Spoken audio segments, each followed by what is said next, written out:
Morning, Phil. The year was 1960 AD.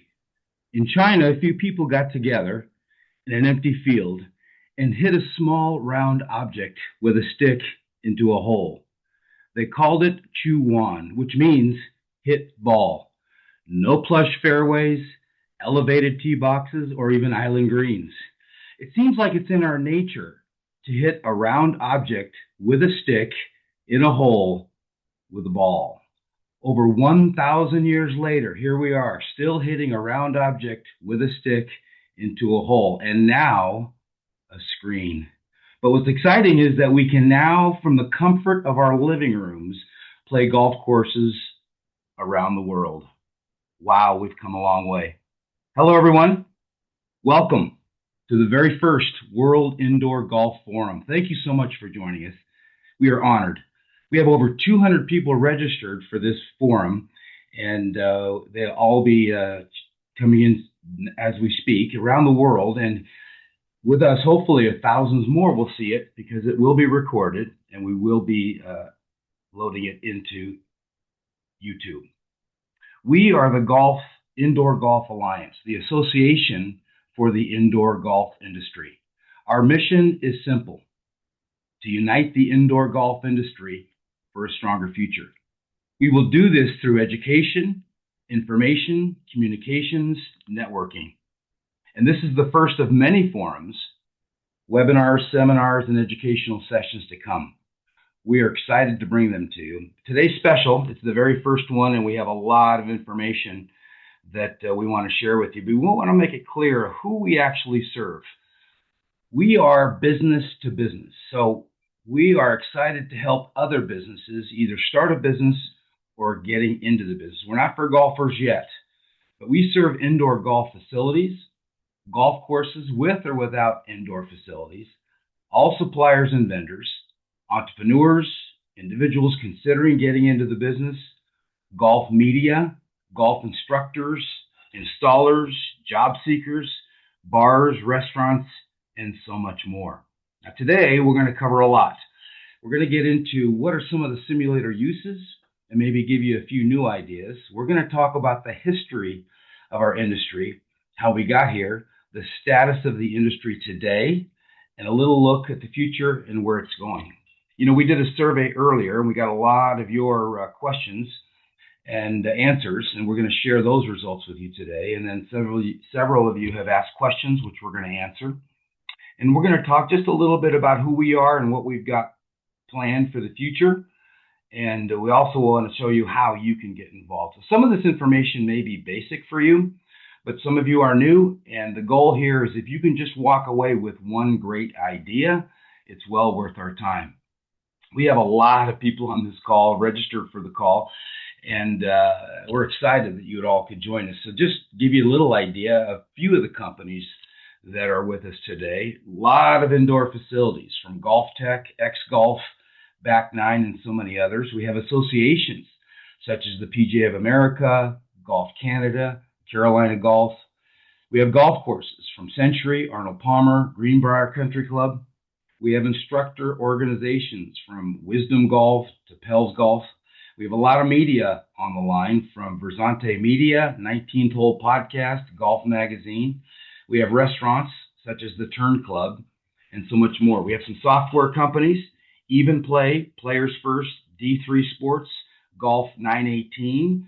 We have suppliers, We Go Golf, TrackMan, ShotScope, Zen Golf, Golf VX, Garmin, and so many others. But I tell you what I'm really excited about also is our guest speakers. We've got a couple of experts in the industry, and they're going to be sharing with us in a few moments. We have Mason Jones, who is the Senior VP of True Golf. He's going to share the history of the indoor golf industry, and he's seen a lot, trust me. And then we have Kyle Morris, who has the Golf Room in Ohio, one of the largest and most successful indoor golf facilities in the country. So we look forward to hearing from them in just a few moments.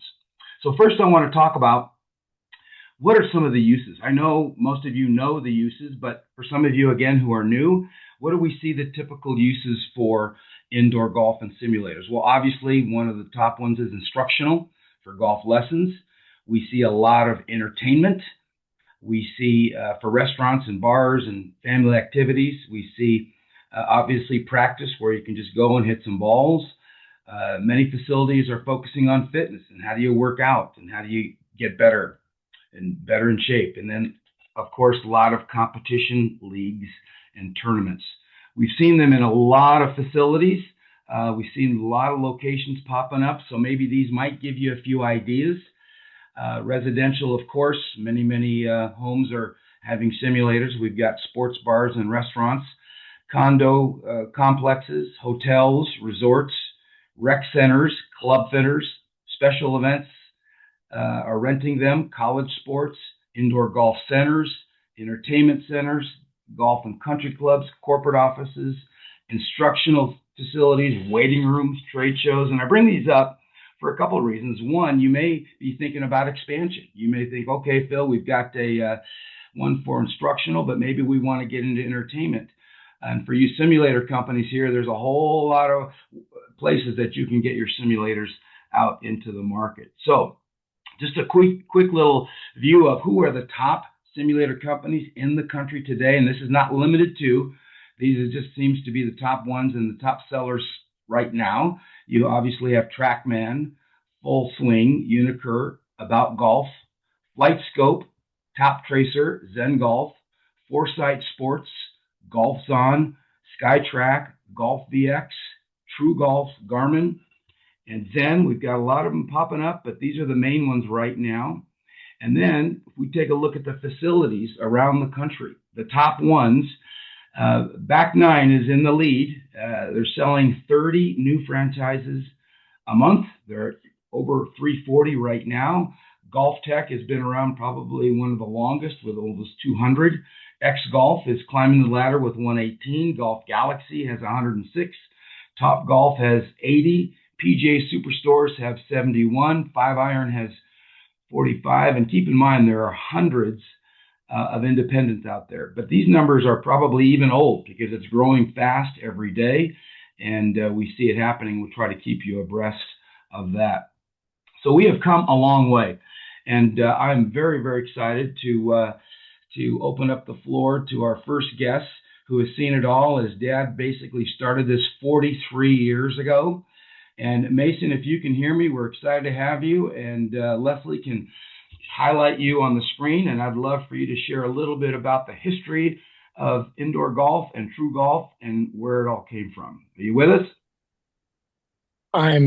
Can you hear me? I can hear you now. I'm having an issue with my video, so it may just be my voice, but I'm excited to be here. Thanks, Phil. We got your voice and we already saw your picture, so you're handsome. And the slide obviously is a little bit of history, and you can walk us through it. Yeah, definitely. Well, thank you. So, True Golf, in one form or another, has been doing this for quite some time. So, while I can't speak to the total history, our position as a software company and kind of a B2B company gives us a really good perspective on how long this has been going on and where it started. So, True Golf initially was Access Software, and that started as a PC game company in 1982. Its first golf product was Leaderboard Golf, and that came out in 1986. There were a few iterations of Leaderboard Golf before evolving into Lynx. And so Lynx kind of became the flagship product. And it was about that time that we started incorporating that software with other virtual reality machines. So I think for us, we go back probably the earliest with the first ownership group of Full Swing Golf.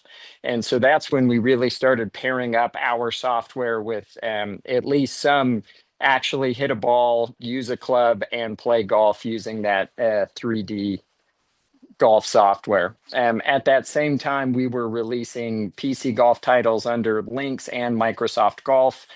And that continued until 1999. But during that interim, True Golf, a subsidiary of Access, was founded, and it was exploring different opportunities, like with Full Swing and like with our own proprietary hardware, of how do we take this golf video game and how do we play 3D mapped courses and bring courses like Torrey Pines and St. Andrews, kind of our first big name courses that we got to people all over the world.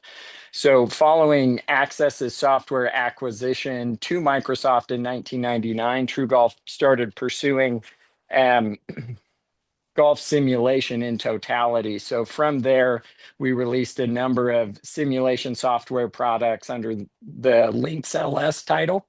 Excuse me. And Lynx LS eventually turned into E6 Golf. And E6 Golf, we had worked with um, as launch monitors. Kind of really came into their own around that time. We again started to pursue those B2B relationships. And so we had E6 Golf, E6 Connect, and then now our final form, which is E6 Apex. And so we've kind of watched these be really high-end systems that were very expensive installed into people's homes, and we've watched the launch monitor technology grow and improve and kind of come down in price. So what started as probably something that was maybe a novelty back in the 90s, we've watched it get to be very good. We've watched the adoption of professionals using launch monitor technology to fit for clubs and improve their game.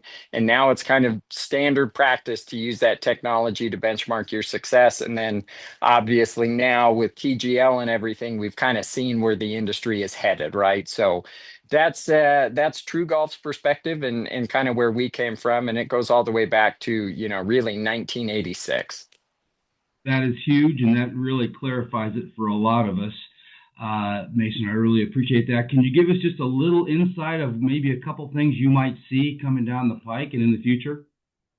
Yeah, I mean, I think launch monitor technology is rapidly improving. I think obviously the advent of kind of lower cost devices that allow, almost anybody to really purchase one, and their availability at retailers and online. I mean, I will tell you, I've been at True Golf for a little bit, and it used to be really confusing to explain what I do for work, and now it's really standard. As that data is incorporated into the broadcast, I think how junior golfers and new golfers begin to understand the game of golf from the perspective of the data launch monitors can give you, I think has pretty radically transformed how ready they are, how competitive they are.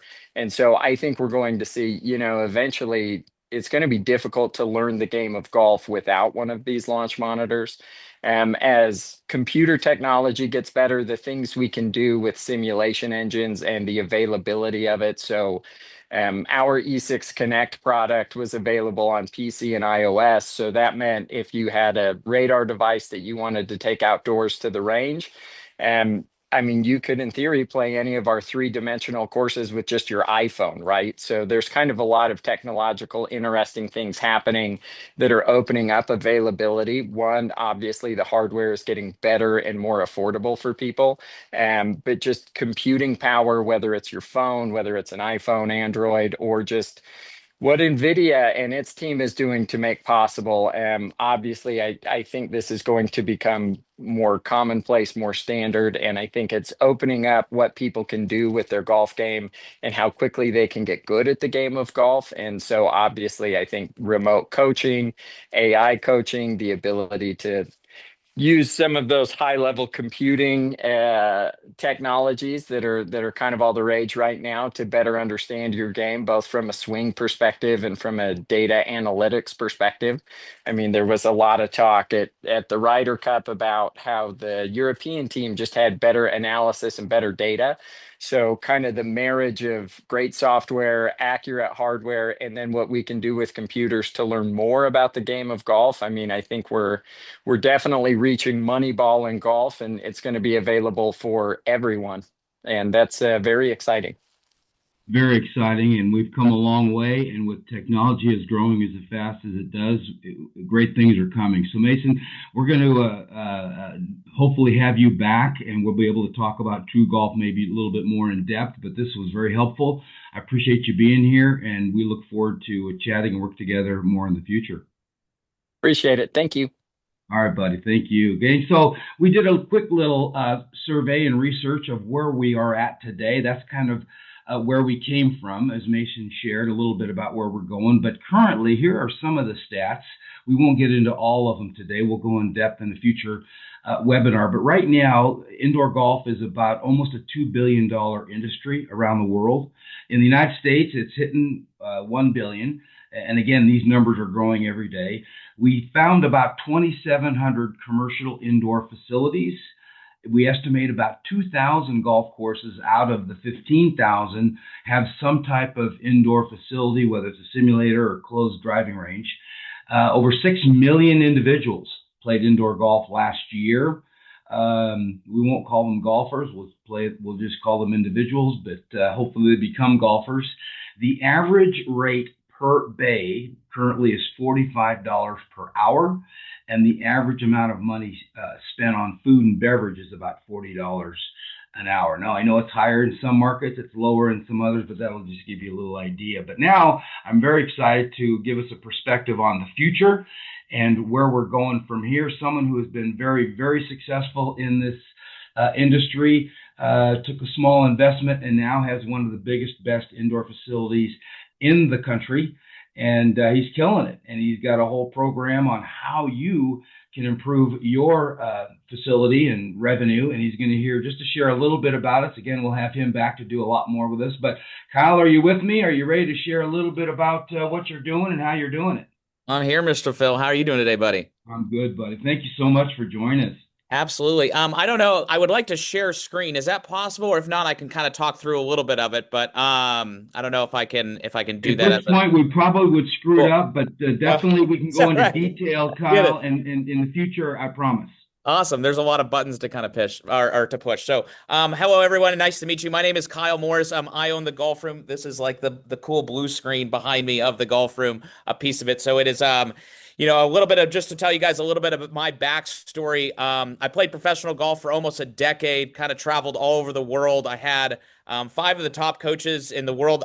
In my opinion, I had like kind of Mike Bender as my swing coach, Stan Utley as my putting coach, James Seekman as short game, and then the team from Vision 54 with Pia Nielsen and Lynn Marion as my mental coaches. And I would always talk to Mike and I'd be like, "Hey Mike, like what are you doing today?" And he's like, "I'm going up to Sea Island to work on with Zach Johnson." I'm like, "Oh my gosh, like that sounds amazing. Like I'm flying from Scottsdale to see you and you're going up to Sea Island." I was like, "What do you do up there?" And he's like, "Well, when I go up there, I'm working on a swing. Randy Myers is working on his body, like Morris Pickens on his mind, Peter Sanders on his stats, and we all collaborate together to make Zach Johnson great." I'm like, "Oh my gosh, can you do that for me? And by the way, like I'm broke, I have no money, but I'd like you guys to all talk." And he's like, "I love you, Kyle, but that's just too hard to do." So what happened is I was traveling, Phil, 40 weeks a year in 20 different countries with my wife on the bag caddying, my kids in a stroller in the middle of like Argentina. And life just got really hard. So we moved from Scottsdale. We came back to Columbus and I was broke. I had no money. I had a little bit of savings and I was like, I got to get a job. So I've never had a job. I've never had a W-2. I was never given a paycheck. So I had no clue what I was doing. And I started coaching some lessons in the back of a CrossFit gym in the kitchen. And this is in 2016. And what ended up happening is I ended up coaching. And at that time, I was like, man, if I could teach 10 lessons a week at $100, I am like slaying it. So what ended up happening is it kind of by the grace of God at my teaching book just continued to grow. And I went from a 1 bay facility in a CrossFit gym, Phil, to 2 bays, to then 3 bays, to 6 bays, to 7 bays, and now to 12 bays, which this facility is 17,000 square feet, right? 18,000 square feet. So, and essentially it's just continued to grow by the organic growth. So kind of how it's kind of morphed and grown is then in 2020, I also launched an online company called, which Mason was kind of alluding to here a second ago, called the Golf Room Everywhere. We teach 50,000 people online giving lessons. So we do elite remote online coaching, and then that we walk beside basically a lot of the people that are in here. We're the ones walking beside their residential customers to make sure that they don't suck while hitting balls in their indoor bays at their house, right? Because the technology just validates you suck. So like we help them so that they feel so that they're understanding how to utilize the technology and how to get better. And then I also own another company called collegegolf.com. If any of you guys are familiar with it, it's the old pink college golf guide. So we do all the we do all the recruiting for the IGA, helping those kids find placements. But what really has happened now is over the last 2 years, my purpose is really, to be very frank, is to sit in front of Phil, the people that you have joined together right now with these vendors, these manufacturers, these tech companies, as well as the commercial business owners in twofold. So I would get a lot of calls, Phil, of people being like, "Hey, man, like you have this amazing facility. Can I call you and you tell me everything I do? You do." And I was like, "Well, it takes more than an hour because what happened is as a business owner, and I'm a single owner, so kind of taking $42,000 of assets and turning it into 8 figures of revenue over 10 years, or per year, like in the facility, is I had to go through all of the struggles, Phil, that a lot of the commercial owners are probably currently going through, like seasonal revenue and like how do I save costs on like building? Who do I hire? Should I do a W-2, a 1099? What's the standard operating procedure? What should it be? How should the person answer the phone? What quality should I hire? Should I hire a general manager first, an executive assistant first? Should I create memberships? What should I charge? How do you do it? Like all the things that are involved in a company, which I formed into basically a proprietary framework that's called the engagement flywheel, which talks about how to create leads and entice people, how to equip them, how to encourage them, how to empower them, how to expand and create bigger facilities. And it's really wrapping my expertise, we'll say, or understanding of what I have learned over a decade of doing this in multiple different venues of 1 bays, 2 bays, 3 bays, 6 bays, 7 bays, and 12 bays to say, hey, man, here's how you go and you make money in these facilities. Because I think that what kind of getting a little bit, Phil, into what's coming down the road, right? Because that was kind of one of the questions, is that I think it's a very, very exciting time for indoor golf. But I also think from my conversations with people, I also think it's a very scary time for indoor golf. And here's why. So the first part is I think there is a massive opportunity for indoor golf to take over the United States because of the fact that golf courses are really, really expensive and really hard to get on. And quite frankly, when you look at the public golf courses in the market, I was just at a golf course about 2 weeks ago here in Columbia. It was over in Dayton, Ohio. And I was like, holy smokes. I looked at this property, Phil. I was looking over the clubhouse and I was like, this is like $240 million worth of land. And I know that these golf courses are not making 240 million bucks.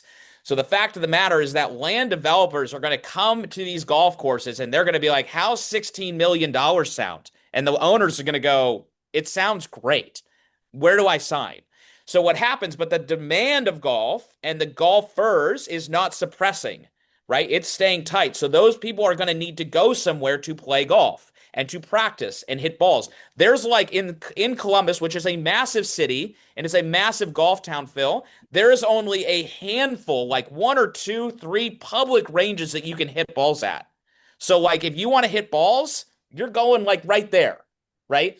So the fact is that there is a demand. So that creates a niche and a need for what we are doing and what we are bringing to the market collectively as all of us. So everyone on this call should be super, super excited because you guys are like, if you're selling technology, you're like, we are about to start slaying it. You thought you were doing good now, just wait for 5 more years. That's the first part. The second part that's scary though, is I worry about the market having a bubble. And here's what I mean, is the fact that when I talk to entrepreneurs that are getting ready to open facilities, one of the main cost structures, and if you guys are thinking about this, it's something to think about, is when you are building a facility, you really want to have your occupancy costs serving at about 8 to 13% of your total revenue. So if you look at these things and we kind of like pull out like a little calculator, which is kind of hard because of the green screen, right? So if you guys are looking at these commercial facilities and let's say the guy is going to open a 5,000 square foot facility, just random, an average rent, because around the country is about $30,000 or $30 a square foot. That's $150,000 in rent per year, Phil, that they're paying. That means that that entrepreneur needs to generate about $1.5 million in revenue to make sure that the products that these people on this webinar don't go for sale when he declares bankruptcy and they go on the black market. because that's a very, very scary thing. And unfortunately, where this is where I come in, is making sure that when they open these 5,000 square foot facilities, they have a business plan and a pro forma that is actually going to create 1.5 million or 1.2 million dollars of revenue in year one or two. And they're not going in and they're saying, I opened a 5,000 square foot facility. I'm making 300 grand. Who wants to buy my TrackMan? Because I'm broke. So that's kind of where I'm walking beside the commercial facility owners and saying, hey, here's how you make money doing what we're doing.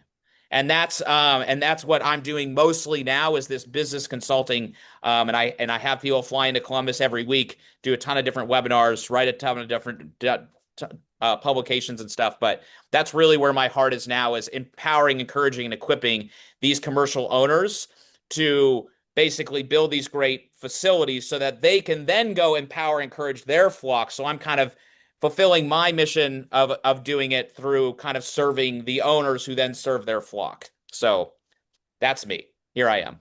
That's huge. That's you excited, and I'm looking forward, Kyle. We're going to dig deeper. You and I are going to get back on these forums, and we're going to talk more in depth because I know some of these local operators have learned a lot just within the 5 minutes that you've shared.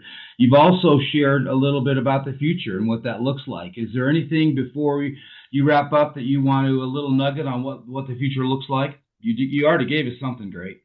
No, I think it's just going to continue. I think it's like just to reiterate, I think that from my studies and understanding, we're not even scratching the surface of what the market can bear in regards to us as an alliance in indoor golf. I just where my heart and passion is that we're delivering at a premium, amazing product that doesn't dilute the game of golf. And it's also, Absolutely. to what Mason's point is, it's also delivering a product in which not only people are entertained by playing golf and stuff, but they're also having the ability to get better. And I do think, which is very, very different than when I started, Phil, practicing indoors and like on that stuff, that was a very new concept in 2015, 2016. Whereas now it's very, very welcomed. And it's almost like people now understand like hitting golf balls with, let's say, TrackMans and cameras and Sportsbox AI and V1 pressure mats and all this stuff, that is way more fruitful. And 10 minutes in a bay, like here, is better than 10 hours whacking golf balls outside.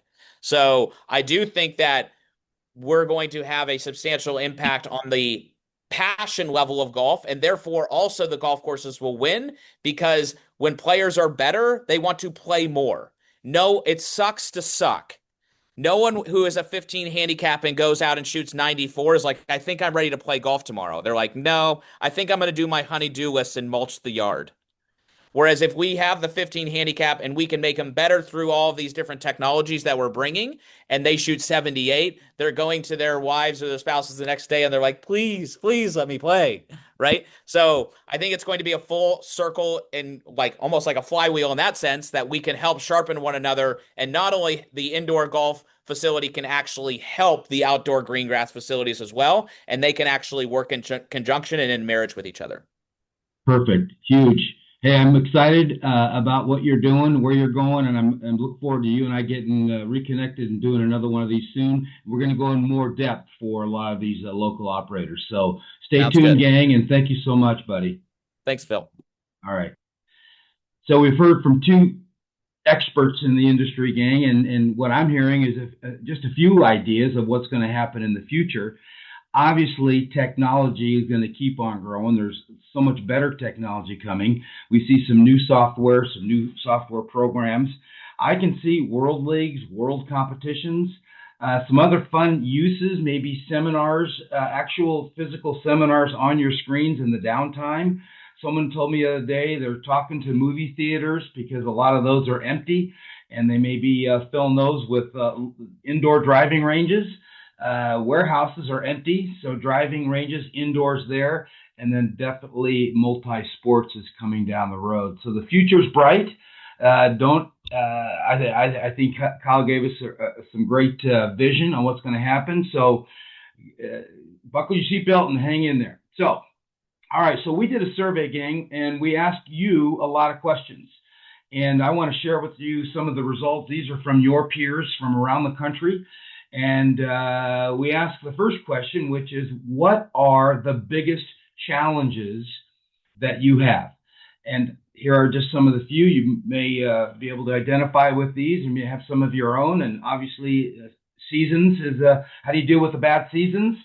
What are some ways you can build awareness for your facility? What are just some new ideas, marketing, promotions? How do we share data that's going to benefit the golfer? A little bit what just Kyle talked about. Where's some education? We need more education on how to do our job better. Getting more golfers to play indoors, better margins, huge topic. Cost-effective marketing, what works the best? Dealing with the competition, do you play nice or do you work together? Growth opportunities, which we're going to talk here in a second. Reaching rural areas, and bottom line, how to get more customers. So those are some of the challenges that you are having out there. We're going to cover them all. And here are some of the ways that and opportunities that people see growth in this industry. National leagues are coming together. Obviously, getting new golfers is always fun. And I think we're sharing that responsibility with a lot of the golf courses. Industry awareness, which is one of our jobs. Collaboration between facilities, which would be great if you could work together. Partnering with golf courses, very huge topic, which we're going to be covering at the PGA show in depth. Innovation, junior leagues, attracting serious golfers, new and better technology, growing the game, partnering with brands, which is huge, big revenue, and then working with groups. So these are just a few of the opportunities of growth that we all see coming down the pike. And so we ask, just openly, what would you like to see? More specific newsletters with detailed information, detailed webinars, which we'll get into, more accurate simulators, a national directory, which we'll talk about, regional competitions could be fun, accreditation, certification, how do we know and trust the companies that we're working with, and more consumer reports, which we're also working with. So great feedback, great needs there. That we also add, what do you think an alliance, an association should do for you? And we're going to continue to ask this question. We always want your feedback. So one would be more news, obviously education, trade shows, industry promotion, networking, webinars, researching, and connecting with other facilities, all which we have in the works. So fun stuff, gang. That's your answers to the survey we did. Several of you asked some great questions, and we want to bring those up. So yeah, Peter, the Big Star Golf, said, I'm increasingly hearing too many indoor venues are opening. The market is saturated, and it's very risky for new entrants. Do you agree? And the answer for me, what I'm seeing, Peter, is it's no. I don't agree, because I don't know if the market's going to be simulated. I've heard numbers of anywhere from 6,000 to 20,000.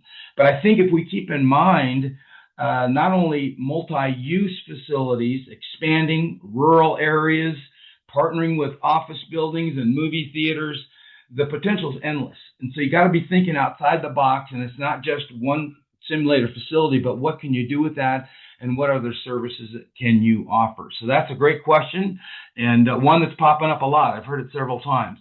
A couple more great questions from Mindy, Back Nine franchise in Naples, Florida. Mindy, great question. What can we do to increase education on the benefits of indoor golf? Well, Mindy, great question. That's our job. That's our mission. So we appreciate that question, because we're going to work hard on not only education through webinars, newsletters, and conferences, but also promotion throughout the country, just generically about the industry itself. You also asked, how can we help drive segment growth? And I think the simple version, again, we're going to have a webinar in detail on that, but it'll be just effective marketing, sales training of your people, and then consistency. As Kyle mentioned, buckle your seatbelts, because it's just going to get better. All right, this was asked by Patrick, Golf Tech out of Lone Tree. I was curious if there would be any data supporting percentages of indoor facilities that focus on entertainment, leagues, drink simulators versus those focus more on improvement, instruction, club fitting. General assumption would be that vast majority are membership entertainment based with options for instruction. Well, this is what we found, and we're continually to do more surveys and more research, and we'll have more detailed data for you soon. But roughly right now, we're estimating between 55 and 70% are entertainment first. And then 30 to 45% are improvement, game, teaching, club fitting, hybrid, and so forth. So we're doing the surveys. We'll come up with those stats, but it looks like it's a little bit more entertaining facilities than educational right now. Another great question was posed by Tom Colseri, my buddy. Tom, hope you're online. With indoor simulator golf entertainment growing in popularity and affordability, do you think outdoor venues like InRange, TrackMan, Topgolf may take a significant downturn? And my thoughts on that, Tom, are no, because maybe you might see a little dip, for example, Topgolf right now, but these are big companies. They're smart companies. They have marketing departments and research. They know what the market needs, and I really believe that they're all going to adapt. Indoor golf is growing, coming in a bigger, better way, and they'll all figure it out on how to utilize their space better. So great questions, guys, and I want them to keep on coming. Oh, I think we may have one more good one from Brett. Great one. Here it is. Brett's from Swing Club in Juniper. Are owners having issues with online booking software? If so, what are they? What have owners and operators seen as the most successful marketing tool? I think those are two huge questions, Brett, and I'd like to dedicate a whole webinar just on those. So I want your feedback, gang. If you'll email us and give us your answers to those two questions, we'll get some experts on the line and we'll discuss not only booking software, but marketing tools on our next webinar, which will be next month. So let's get to finally who we are. Who is the Indoor Golf Alliance anyways, and what do you do, and how are you going to help us? Well, just to give you an overview, this is just kind of a quick briefing on what we're going to be doing for you. So number one, we will have weekly newsletters. Most likely that's going to update probably maybe to 2 or 3 times a week because there's so much news coming out of this industry. And we ask for your news. We want information. Send us your information and we'll get the word out. But news updates. We will have monthly webinars just like this to go into details like this. And I'm going to mention some of those topics here in a moment. We have a YouTube channel. We're going to be uploading not only all of our webinars and podcasts, but your videos. We want to see what you're doing and your success stories and your products and your supplies. We want everyone to know through our YouTube channel. We've got an international trade show and conference planned, which we're about to announce next week. Stay tuned for that. We will also be implementing regional shows and conferences for some of you who can't travel all over the country. We have a job posting board. So you have openings for your facilities, your suppliers, your manufacturers who need employees. We have that job board posted, and we want those job opportunities coming to us. We are putting together the first ever complete supplier directory. It'll be online. Part of it's online right now, but we will have a more complete version coming, and then we'll have it printed, and you get a free listing. Whether you're a location, facility, or you're a supplier, you get a free listing, and then if you want to make it a little bit more elaborate, you can do that. We're putting together a complete facility map with all locations. Right now, you can find bits and pieces on our website and other websites, but we're going to have a complete map, and that's really designed for you entrepreneurs out there who are thinking about getting into the business and you want to know where your competition is and what type and so forth. And then one other fun thing is a monthly magazine. We will put all this news and all this videos. Nowadays, monthly magazines online are so cool because you can add video and audio, and we will do all of that. And we'll also have some printed versions. So we ask you, what would be the most important webinar topics? And so these are just a few that we will be discussing in depth. At minimum, one a month. We may go more for an hour, just like today. One, how to maximize your revenue. What's the difference between a franchise facility and independent, and which one's better or worse? What about insurance and liability? We'll be talking to suppliers and letting them explain a little bit what they offer and how they offer it. We'll go into coaching and teaching and how do you expand that business. I want to do one just on sales training. How do you teach your people working for you how to sell better, how to sell memberships, how to handle lessons. We'll go into deep dive of simulator companies and what they offer, emerging trends, what's happening in the future and what we see coming down the road, new software and integration, and leagues and tournaments. So we've got a lot of exciting webinars coming down the road. Hey, gang, I want you to know that we have a super team serving you. Our team are professionals, and they're all dedicated to helping you with your business, and they're here for you anytime with questions. We have Mike Pierce, our sales director.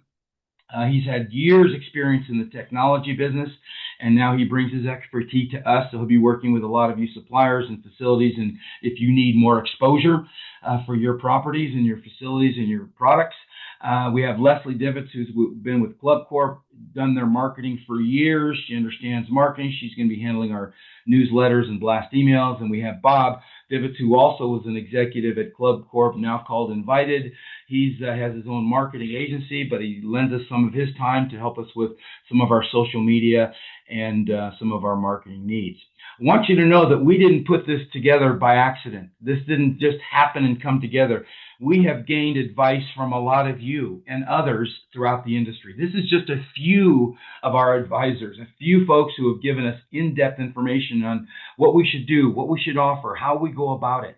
And if I didn't mention here, please forgive me, but we'll mention you in the next one. But these are just some of the companies that have given us great wisdom and insight, not only in this industry, but on what we should be doing for you.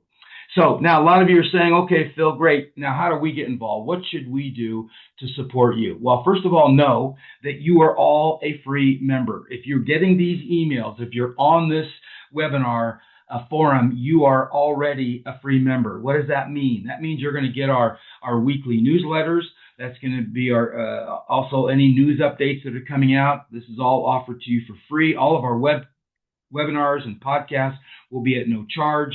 You'll be invited and kept up to speed on our national and regional conferences, and you can ask any question anytime, and we'll get answers from some of our advisors and our ambassadors. So that is at no charge. You are all considered a member. You don't have to fill out anything. I think we've got your email, so plan on that. We actually have over 6,000 people that we're communicating with on a regular weekly basis. Now, if you're saying, Phil, we want to support you, we want a little bit more perks, how can we do that? We do have a paid membership, which is going to give you all the above mentioned services, the newsletters, the news, webinars, podcasts. But if you want your company highlighted, if you want your news up top in front, there's a paid membership that will ensure that we're going to get your news out, that will profile your company, that will add pictures. You can have a profile on our website, which will feature you and what you're doing. So that's a paid membership.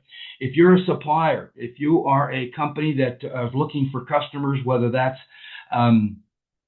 facilities or entrepreneurs trying to get into the business, which we will be in connection with all of them on a regular basis. We can also help you get your news out, featured your press releases. We can also send those press releases to all the golf media in the market. We have a list of all the editors for all the major golf media, business to business. We can send dedicated blast emails for you directly to these markets that you want to reach. As I mentioned, this directory will have free listings, but then we'll also have paid listings and featured ads. That'll be featured online, but we're also going to be distributing that directory at the PGA show and future national and regional conferences. This locator map will have the opportunity to put your logos and your ads on it, just to highlight you when people are looking. And then we'll have a social media campaign with thousands of followers that we can include you and promote you. And then, of course, exhibit booths at our trade shows with prime location and discounted rates. So, gang, we are here to serve you. This is your association. This is your alliance. We want your feedback. We want your input. We want you to be connecting with us anytime, anywhere. We want you to feel like this is your home because, again, we're here to help you improve your business and grow with the industry. And so please keep us informed of what you're doing. We're all here to grow the industry together. If you are a supplier or advertiser, please reach out to Mike. I'll give you his email also with an email that I send you. And so we're excited that you all joined us today. We've got a lot of fun stuff planned. We'll be at the PGA show with another educational seminar. We'll be doing a webinar next month. So thank you so much. We look forward to working with you. So please stay in touch. Keep us posted on your progress. And we love to hear those stories. So thanks. This is Phil Mordino signing off for now. And we look forward to a stronger future with indoor golf.